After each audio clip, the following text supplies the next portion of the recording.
Here we are asked to restrict the domain of a quadratic function, find its inverse, confirm that inverse, and then graph them both. So first thing here that I'm going to do is I'm actually going to restrict the quadratic.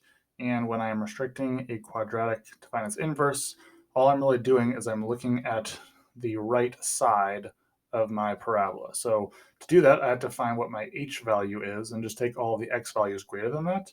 In this case, I don't have any h values. It has a k value of 10, but my h value is just 0, so it becomes x is greater than or equal to 0, and that's my restriction.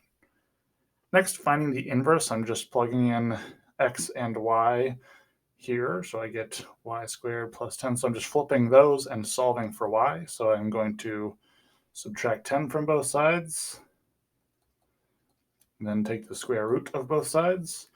And so what I get is f negative 1 of x equals the square root of x minus 10.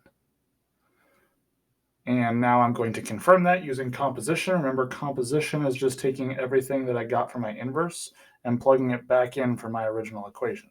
So when I find the inverse here, I am plugging this in square root of x minus 10 and then squared plus 10.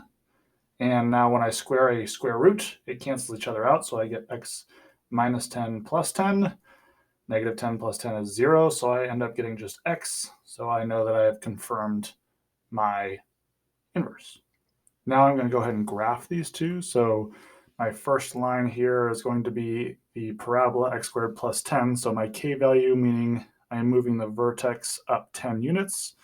And I don't have an a value, so every time I go over 1, I go up 1, and then I go over 2 and up 4, and so on. So I get this parabola here.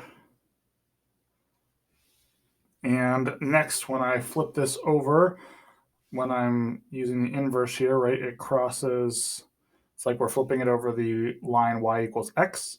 So in this case here, I'm going over 10, and then up 1 over 1, up 2 over 4.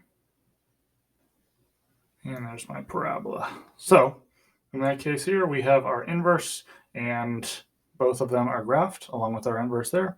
We're good to go.